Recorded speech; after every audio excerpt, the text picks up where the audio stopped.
This story is titled, Wife Cheated with Her Boss and Daughters Covered for Her. So I served her divorce papers, disowned them, and changed my will. So I guess I'm doing this. Typing all this shit out for strangers on the internet because I have literally nobody else to talk to right now. My life just got nuked, and I can't even process half of what's happened, but maybe writing it out will help. Or not. Whatever. Me and my wife Melanie have been together for almost 30 years. Got together when she was 19 and I was 22. We were broke out back then, living in some shitty apartment that always smelled like the last tenant's cats no matter how much we cleaned. But we were happy, just figuring shit out together, making it work. We started with nothing and built everything ourselves. Had two daughters, Olivia, 26 female, and Zoe, 24 female. Olivia was always the smart one, valedictorian, top of her class in college, working some fancy corporate job now. She's engaged to this finance bro named Ethan. Wedding's supposed to be this October. Zoe's more laid back, into art and stuff. She's always been a daddy's girl. At least I thought she was. Like any marriage, we had our rough patches. Money was tight when the girls were little. I worked construction, sometimes two jobs, while Melanie waited tables and got her degree. We fought about stupid shit, but we always figured it out. That's marriage, right? You stick it out. You don't just bail when things get hard. But lately, I don't know, something felt off. Melanie started acting differently the past few months. Nothing major, just little things. Like, she suddenly became super protective of her phone. One time I picked it up just to check the time. Mine was charging, and she practically dove across the room to grab it from me. Said something about privacy and boundaries. We've been married 30 years. Since when do we have phone boundaries? Then there's these girls' nights she started doing with Olivia and Zoe. They used to get together maybe once a month, which was cool. I always thought it was great they were close. But it started to be every other week, sometimes more. And when I ask what they did or where they went, I get these vague answers. Just dinner. Just catching up. Melanie used to come home and tell me all the gossip and stuff they talked about. About 6 months ago, I came home early from a business trip. The client meeting got canceled, so I caught an earlier flight. When I walked in, Melanie was on the phone, but she hung up crazy fast when she saw me. Said it was just Olivia. But when I asked what they were talking about, she got all weird and changed the subject. There was this one time I walked into the kitchen and caught Zoe mid-sentence, saying something low to Melanie. I didn't catch all of it, just something like, "Do you think he knows?" They both turned to look at me, eyes a little wide like I'd startled them. "What are you two whispering about?" I asked, half laughing. Melanie recovered quickly, giving me this casual smile. "Oh, just talking about something for later. Nothing you need to worry about." Zoe chimed in, a little too eagerly. "Yeah, it's just a surprise thing. You'll find out soon enough." I raised an eyebrow. "A surprise? For what?" "Just something fun," Melanie said, brushing past me to grab something from the fridge. "You'll see." I figured if they were planning for my birthday, because it was around the corner. And then there was that other night when Melanie told me she was visiting her sister in Columbus for the weekend. No big deal. I didn't think twice about it. A few days later, I was talking to Olivia on the phone, just catching up, when she casually mentioned how her mom had gotten a nice tan. I frowned.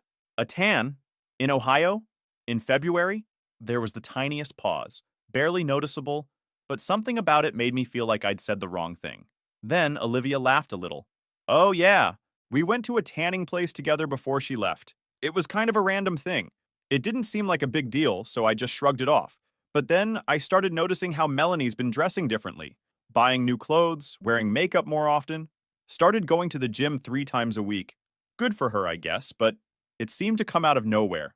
Oh, and she bought herself this silver bracelet a few months back. Said it was a career milestone reward or something. It looks expensive. When I asked how much it cost, she got defensive. Said I never cared about her treating herself before. Which isn't true.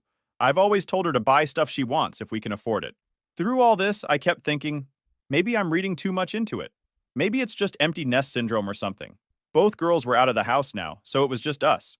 People change after 30 years, right? That's normal. I didn't want to be that jealous, controlling husband who freaks out when his wife gets a new haircut or spends more time with our kids. That's not me. Never has been. I've always trusted Melanie completely. But there was this nagging feeling I couldn't shake. Like something wasn't right. Like I was missing something obvious. And then, on a completely ordinary Tuesday, everything fell apart. I was at work, managing a construction site, nothing special. Around lunchtime, I checked my email, scrolling through the usual junk, when something caught my eye. A message with the subject line, "Your wife is cheating on you." My first thought was, it's just a spam. Some scam like those Nigerian prince emails. But something made me open it anyway. The email was short. Melanie's been screwing her boss Richard for over a year. Everyone at the company knows except you. Thought you deserved to know. And there was a video attached. I sat in my truck for like 20 minutes, just staring at my phone. Part of me didn't want to watch it. Like if I didn't see it, maybe it wasn't real. But eventually I clicked play. The video was from what looked like a company Christmas party. You could see Melanie in the background sitting close to some guy I recognized as her boss, Richard. They weren't doing anything too crazy, just talking real close. Then the camera moved to this drunk woman I vaguely recognized from when I'd picked Melanie up from work a few times. "Oh my God, is that her husband?" the drunk woman asked whoever was filming. "No, just recording the party," a woman's voice behind the camera said. "But tell me what you were saying about Melanie and Richard." The drunk woman laughed and said, "Everyone knows they've been fucking for like a year. They think they're so sneaky, but come on. Those business trips they take together? The way they disappear during lunch? He even bought her that bracelet she always wears. The fucking bracelet. The silver one, she said, was her career milestone reward. I felt like my whole world crumbled. The camera person's voice came through the speakers. "How's she getting away with it?" The drunk woman laughed, swirling her drink. "Oh, she's got it covered. Got her whole routine down. Excuses, little white lies. People think she's working late, out shopping, whatever. But nah, she's with him." The video cut off. I sat there, staring at my phone, feeling like the air had been sucked out of my truck. I didn't know who sent it, but I had a pretty good guess. Vanessa. She worked with Melanie, always had tension with her after Melanie got promoted over her last year. This had to be her way of getting back at her. I tried to brush it off, just gossip, drunk talk from someone with a grudge. But the longer I sat there, the more pieces started snapping into place. The girls' nights, the vague answers, the weird phone calls, the bracelet. I couldn't go back to work. My hands were shaking too much. I told my foreman I had a family emergency and just drove. Not home, though. I couldn't face that place. I ended up at my buddy Dave's house. He took one look at me and knew something was wrong. I didn't say anything. Just pulled out my phone, hit play, and handed it to him. "Holy shit, man," Dave said when the video ended. "What are you gonna do?" I had no clue. All I could think about is that I wanted to confront Melanie right away, but another part of me needed more proof. The video could have just been office gossip from someone with a grudge, right? It wasn't enough. That night, I stayed at Dave's, told Melanie I had an emergency at a job site and wouldn't be home for 2 days. She didn't even hesitate, just said, "Okay, be safe." Like nothing was wrong. Like she wasn't lying straight to my face. The ease of it made me sick. The next evening, she texted me saying she was having her usual dinner with the girls. "Just a little midweek catch-up," she said, grabbing her coat. "Don't wait up." I told her to have fun and got out from Dave's apartment. I drove across town and parked outside the restaurant where Olivia and Zoe usually met her. I sat there for 20 minutes, expecting to see her walk in, but she never did. Then, through the window, I spotted Olivia and Zoe at their usual table. No Melanie. I gripped my phone and texted Olivia. "Hey, just wondering, did Mom make it to dinner yet?" A few seconds later, my phone buzzed. "Yeah, she's here." "Why?" I stared at the message, my stomach twisting. The truth hit me like a brick to the chest. They were fucking lying. They'd been lying this whole time, covering their mom up, making up stories, looking me in the eye and feeding me bullshit while she was off with him. I clenched my jaw and checked the tracker app on my phone, the one we'd installed on each other's phones ages ago for safety reasons. Her dot wasn't at the restaurant. It was across town, at an upscale Italian place. I knew before I even got there what I'd find, but seeing it still felt like a gut punch. Through the window, there she was, sitting next to Richard, so close to him technically on his lap, smiling like she didn't have a care in the world.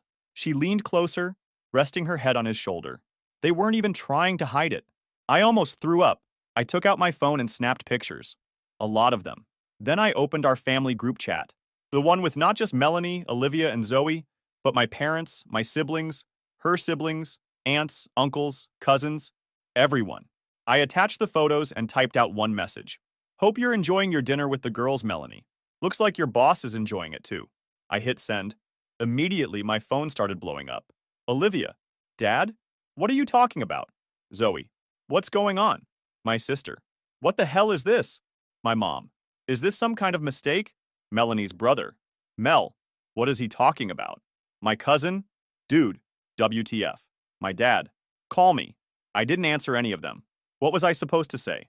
Just found out my wife of 30 years has been screwing her boss, and my daughters have been covering for her. How's your evening going? I spent the rest of the day driving around, trying to figure out what to say. By the time I got home, they were all there sitting in the living room, looking worried. Dad, what's going on? Olivia asked as soon as I walked in. We've been freaking out. I didn't say anything at first, just pulled out my phone, opened the pictures I'd taken, and handed it to Melanie. Her face went white instantly. Who sent you these? She whispered. I took them. Today, after I got this. Then I played the video. The room went dead silent. Zoe started crying. Olivia just stared at the floor. Melanie kept shaking her head like she could make it all disappear if she tried hard enough. How long? I demanded. Melanie wouldn't answer. It was Olivia who spoke up first. Dad, you need to understand. How long? I shouted, making them all jump. 15 months, Melanie admitted, barely audible. And you two? I looked at my daughters. How long have you been covering for your mother? Lying to my face? Making me look like a fucking idiot? Zoe was sobbing now. Daddy, I'm so sorry. Mom said it was just temporary, that she was going through something. Shut up! Melanie snapped at her. Just shut up, Zoe. No, let her talk, I said. I want to hear exactly how my family conspired behind my back. I stood there staring at my family, who suddenly felt like strangers. Olivia trying to take control of the situation like always. Zoe crying her eyes out, and Melanie looking like she'd seen a ghost. It wasn't like that, Olivia said, her voice all calm and professional. Always the composed one. Mom was unhappy. You were so wrapped up in work, always gone on those long projects. Are you seriously blaming me right now? I couldn't believe what I was hearing. I'm not blaming you, she said, but her tone said otherwise. I'm just saying there were reasons. You weren't exactly there for her emotionally. You never wanted to talk about real stuff. You were physically present, but mentally checked out. I stared at my oldest daughter, this stranger defending her mother's affair. So that justifies her fucking her boss? That makes it okay for you to lie to me for over a year? No, but there's no but, I was shouting again. There's no excuse for this. None! Exclamation mark. Melanie finally spoke up. I was going to end it. I was trying to find the right time to what? Come clean? Or leave me? Which was it?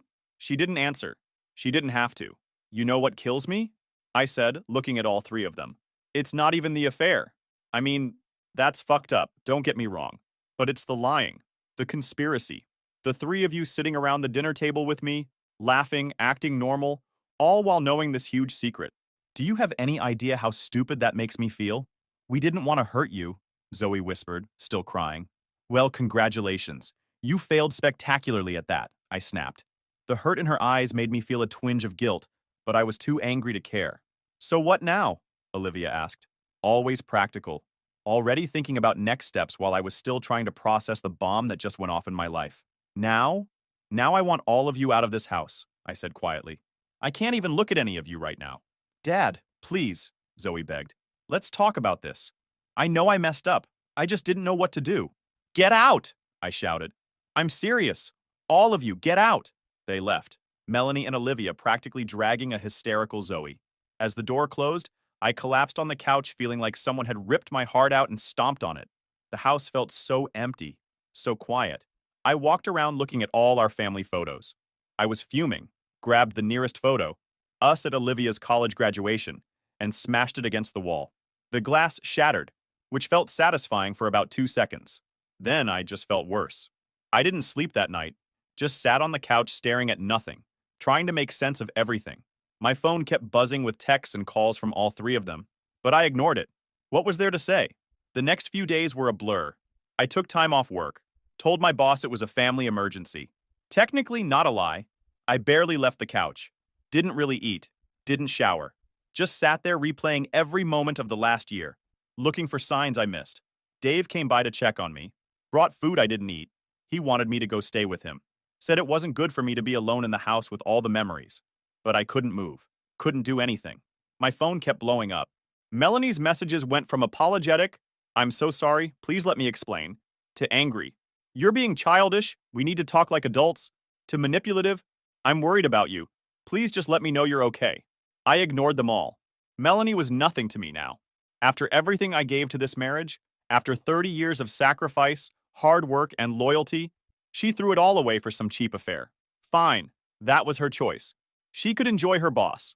I didn't care. But Olivia and Zoe? That was the real knife to the gut. My own daughters.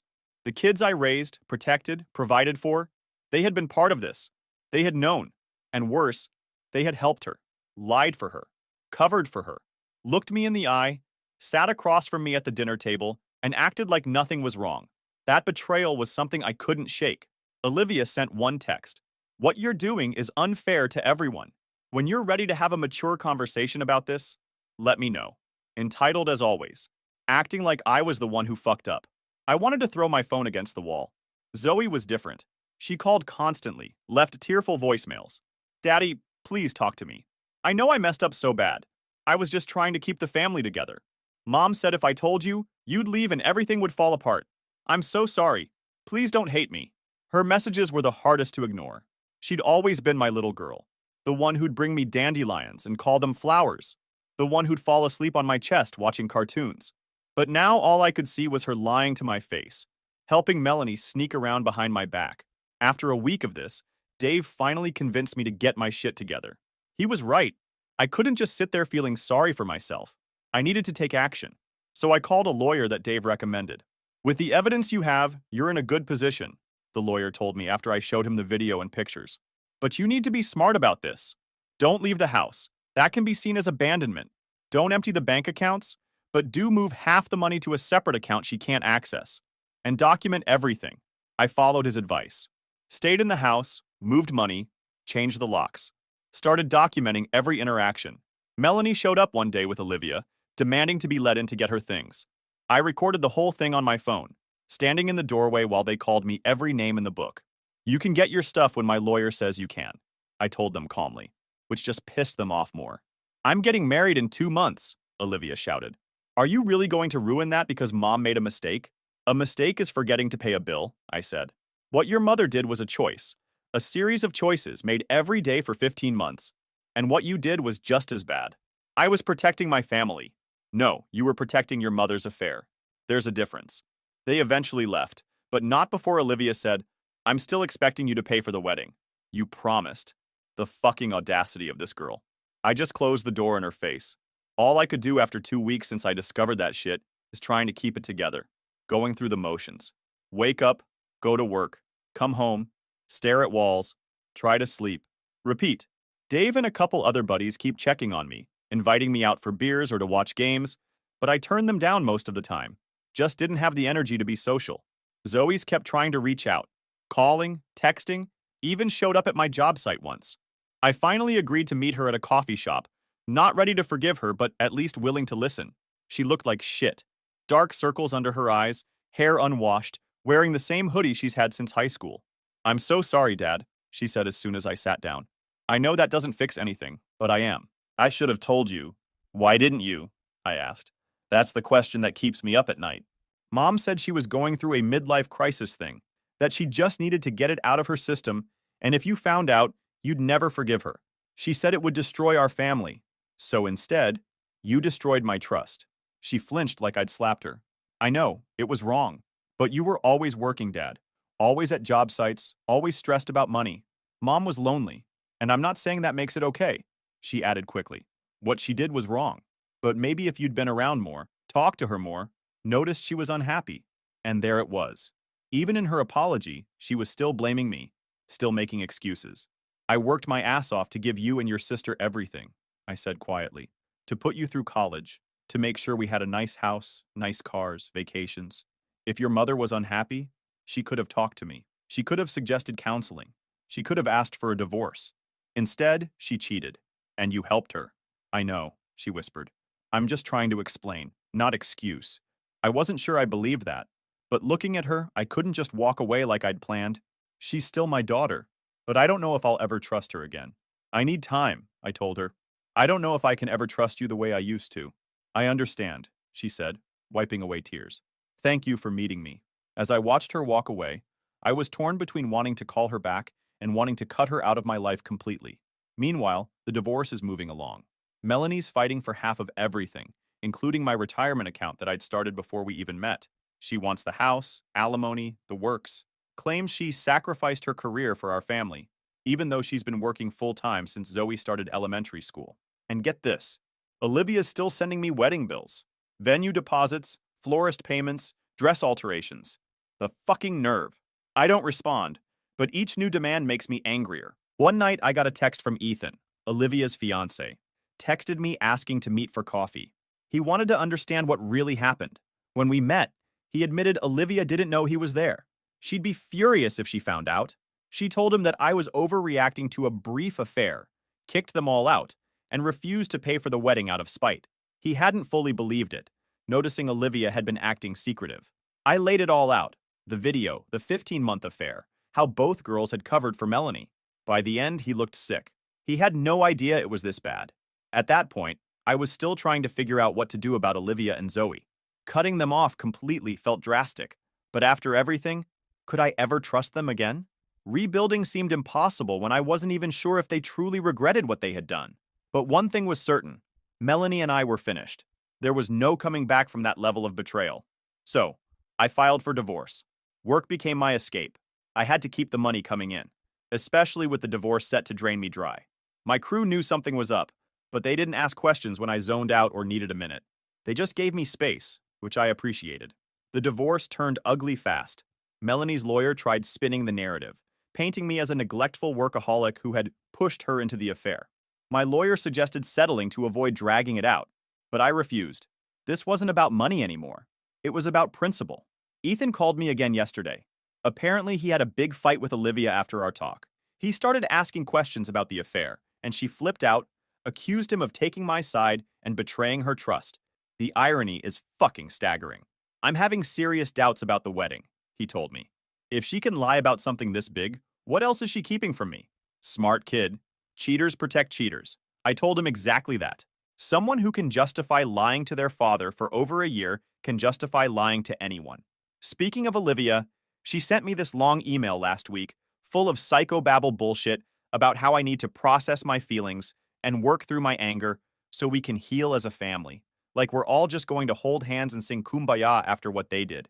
She even had the balls to include more wedding expense forms I needed to sign. Zoe's been different. After our coffee shop talk, she's backed off a bit. Sends me texts every few days. Nothing pushy, just checking in. Hope you're doing okay? Thinking about you. Love you, Dad. I don't usually respond, but I don't block her either. Don't know why. Maybe some part of me isn't ready to completely let go. Dave's been a rock through all this. Last weekend, he convinced me to go fishing with him and some buddies. It was the first time in weeks I went hours without thinking about the shitstorm my life's become. Then my lawyer called with some interesting news. Apparently, Melanie's trying to sell off some of our joint assets before the divorce is finalized. She accidentally mentioned to a mutual friend that she and her boss are planning a big trip to Europe once all this unpleasantness is over. Fucking unbelievable. Hector got an emergency injunction to freeze everything. One small victory. I still didn't know what to do about Olivia and Zoe. I loved them, but every time I started to soften, I remembered the lies. The fake girls' nights, the way they covered for Melanie, warning her when I asked questions. They didn't just know. They actively helped her. For 15 months, they chose her affair over my right to the truth. Olivia's wedding was coming up, and somehow she still expected me to walk her down the aisle. She even sent a guilt-tripping text about how my issues with Melanie shouldn't affect her special day. Like that was what mattered, not the family she helped destroy. I didn't respond. Anything I'd say would end with me telling her exactly where to go. I thought about just leaving, selling the house, moving somewhere new, starting fresh, but that felt like letting them win, like I was the one who did something wrong. And just when I thought this shit show couldn't get any worse, life decided to throw another curveball my way. I was meeting with my lawyer about the divorce when he mentioned checking social media for anything that might help our case. I'm not on that stuff, I told him. Well, Melanie is, he said, turning his laptop toward me. And you might want to see this. It was Melanie's Facebook page. There was a post from a few days ago, a photo of her, Richard, and Olivia at some fancy restaurant. The caption read, "So blessed to be surrounded by love as we blend our families. Richard has officially proposed, wedding planning for us after we help Olivia with hers. Engaged, engaged." The divorce wasn't even finalized yet, and they weren't even trying to hide it anymore. And Olivia was right there with them, celebrating the relationship that destroyed our family. In the comments, she'd written, "So happy for you guys. Can't wait to have 2 weddings to celebrate." I felt so dumb. Here I was still reeling from the affair, still waking up every morning with that sick feeling, And they were already playing happy families. Planning a fucking wedding. There was more. Another post showed Richard helping Olivia with wedding preparations. Apparently, he's paying for the stuff I refuse to cover. Playing the hero. And in one photo, Olivia's calling him her bonus dad. Bonus dad. What the actual fuck? That was it. The final straw. In that moment, something inside me just snapped. All the hurt, all the betrayal, all the months of second-guessing myself crystallized into a cold clarity. I want to change my will, I told the lawyer. I want Melanie to get nothing beyond what the law requires. And I want both Olivia and Zoe removed as beneficiaries. Hector looked surprised. Are you sure? That's a big step. I'm sure, I said. They made their choices. Now I'm making mine. When I got home that night, I got a call from Ethan. He was done. Broke things off with Olivia after finding texts between her and Melanie, planning how to manipulate me into paying for the wedding. They had this whole strategy mapped out. How Olivia would guilt-trip me. How they'd use mutual friends to pressure me. The works. You were right about her, he said. I'm sorry, sir. I thought you should know. I thanked him, actually feeling bad for the kid. He dodged a bullet, but it still had to hurt. Later, I got a call from Zoe. She was crying so hard I could barely understand her. Apparently, she'd had a huge fight with Melanie and Olivia after finding out about the engagement and the social media posts. They didn't even tell me, she sobbed. I found out from Facebook like everyone else. And when I asked Mom how she could get engaged when you two aren't even divorced yet, she said I needed to grow up and get with the program. Olivia took her side, of course. Said I was being childish and dramatic. Part of me felt a flicker of hope that maybe Zoe was finally seeing the truth. But then she said, I just don't understand why you can't all try to work this out. Why does everyone have to be so extreme? Mom made a mistake, but I cut her off. 15 months isn't a mistake, Zoe. And neither is lying to my face every day for months. Those are choices. Choices all of you made. I know, she said quickly. I know that. I'm not defending what she did, or what I did. I miss how things used to be. Things were never how they used to be, I said. It was all a lie. And I'm done. What do you mean, done? She asked, sounding scared. I mean, I'm moving on. With my life. Without any of you. She started crying harder. Dad, please. I know I fucked up. I know that. But I'm trying here. I'm really trying. It's too late, I said. I've already changed my will. You and Olivia are out of it. Dead silence on the other end. Then, You what? You heard me. I met with my lawyer today. Everything goes to my brother now. But Dad, that's not... You can't just... I can. And I did. You all made your choices. Now I've made mine. She hung up. I expected to feel guilty, but instead I felt lighter. Like I'd finally cut loose an anchor that had been dragging me down. The next day, all hell broke loose. Olivia sent a barrage of texts calling me petty, vindictive, cruel. Melanie had her lawyer contact Hector about my retaliatory actions. Even some mutual friends reached out, saying I was being too harsh, that I should think about reconciliation for the sake of the family. Fuck that. Fuck all of that. I slept through the night. No dreams about the way things used to be. No waking up with that sick feeling. Just peaceful, dreamless sleep. At that time, I realized that the family I thought I had never existed. It was a mirage. And maybe that's okay. Maybe it's better to live in truth, even a painful truth, than in a comfortable lie. Final update. It's been 5 months since everything went down. I figured I'd give you guys an update. The divorce is final. Melanie didn't get nearly what she wanted, thanks to Hector's badass lawyering and all the evidence I had. She got some cash and her car, but not the house or my retirement. She and Richard got married 2 weeks after our divorce was finalized. Classy. I sold the house. Too many memories, good and bad. Bought a smaller place closer to work in a different neighborhood. It's nothing fancy, but it's mine. No ghosts, no lies. After I changed my will and told Zoe about it, she showed up at my door the next day, crying and begging me to reconsider. Said she'd do anything to make things right. I told her I appreciated it, but my decision was final. When she realized I wasn't budging, something changed in her. She got quiet, then cold. So that's it? She asked. 30 years as a family and you're just throwing it all away? I didn't throw anything away, I told her. You all did that when you decided to lie to me for over a year. She left and I haven't heard from her since. Apparently she's moved in with Melanie and Richard. One big happy family. Olivia got married last month to some doctor she met right after Ethan left her. They didn't invite me. I didn't expect them to. I heard from mutual friends that Richard walked her down the aisle. That stung for about a minute. Then I realized I didn't actually care. The thing about cutting toxic people out of your life is that it hurts like hell at first. But then you start to notice how much lighter you feel, how much more energy you have, how much clearer your head is. I've been seeing someone for a couple months now. I'll call her Jess. Met her at a friend's barbecue. She's divorced too. Understands the baggage that comes with that. We're taking it slow, but it's good. Really good. She knows my whole story and doesn't judge me for cutting off my daughters. She gets it in a way most people don't. Her ex cheated on her with her sister, so she knows all about family betrayal. Do I miss Olivia and Zoe? Sometimes. Usually when I see a father with his adult daughters out to dinner, or when I hear a song they used to like, or on their birthdays. But it's more like missing the idea of them, the daughters I thought I had. The real ones? The ones who lied to my face for months? Nah, don't miss them at all. A few weeks ago, I ran into Ethan at a sports bar. He's doing well, dating someone new. He told me Olivia had reached out to him recently, saying she'd made a huge mistake and wanted another chance. He turned her down. You taught me something important, he said. About self-respect. About not letting people treat you like you don't matter. That meant a lot, hearing that. At least something good came out of this whole mess. Last week, I finalized my new will with my lawyer. Most of my stuff goes to my brother and his kids, who've been my rock through all this. I also set up a small scholarship fund at the local community college for students in the construction management program. Figured I might as well help some kids who actually appreciate the opportunity. Jess and I are talking about moving in together next year. Taking it slow, but the direction feels right.